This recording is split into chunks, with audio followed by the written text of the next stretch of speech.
Sa ngayon ay nakaligtas na nga sa mga injury sa tuhod itong si Joel Embiid at nakakatanggap na siya ng mataas na minuto sa Sixers. Ngayon naman ay mayroon ulit siyang panibagong injury, itong strained right oblique. Makikita po yan sa kanyang tiyan mga idol. Diyan po yung kanyang dinaramdam, masakit.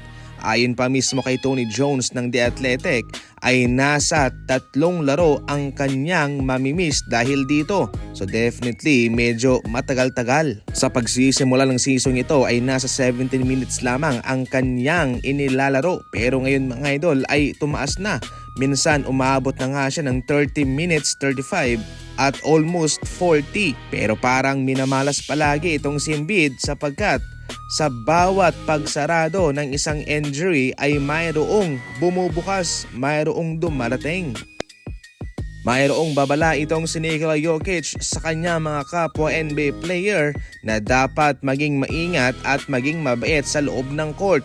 Pwedeng mamisikal pero walang dirty player. Ayon pa nga kay Nikola Jokic kay Lou Dort, yung mga ganyang tao ay hindi dapat naglalaro sa NBA. Ayon pa sa kanya, yung mga ganyang galawan ay makakaasa talaga na mayroong ganti, especially hindi lang sa kanya kundi sa ibang mga NBA player na hindi magpapaapi sa mga ganyang estilo, sa ganyang mga laruan na hindi naman talaga pang basketball.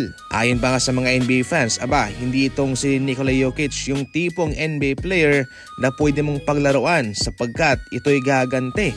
Hindi ito titingin kung sino ka, hindi ka sasantuhin ito. Gaganti ito kung ito'y masasaktan. Si Morris, for example mga idol, hindi po nakapaglaro ng ilang buwan dahil gumanti sa Jokic sa kanyang ginawa.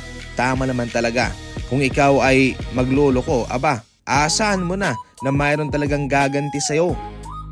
May pasabog mga idol sa Golden State Warriors at sa Los Angeles Lakers matchup. Itong si Kristaps Porzingis ay hindi pa muna makakalaro sa ngayon. Ito ho'y game time decision mga idol.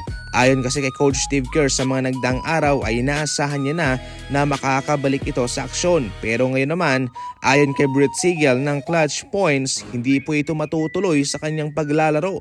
Isa po itong malaking blow para sa Warriors at isang malaking advantage para sa Los Angeles Lakers sapagkat mababawasan ang kanilang babantayan. Ngayon pa man ay dapat na huwag magpakampante itong Los Angeles Lakers sa Golden State sapagkat sa mga nagdang laban ay naging mainit sila.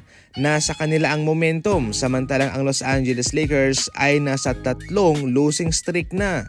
Kaya napaka-interesting ito mga idol.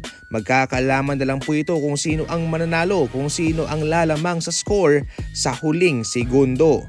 Ikaw, saan ka? Lakers o Warriors? I-comment lang yan. Kahit sa kwarto ay pwede kang maglaro ng basketball. Eto na ang mini indoor basketball ring na pwede mong mailagay kahit saan, sa garahe, sa kwarto, sa sala. Pwede rin itong pangregalo sa mga pamangkin mo at syempre sa sarili mo. Maski ako man ay hindi ko mapigilang maglaro. Syempre para makabili, nasa comment section lang ang link. E check out mo na, nasa Yellow Basket lang.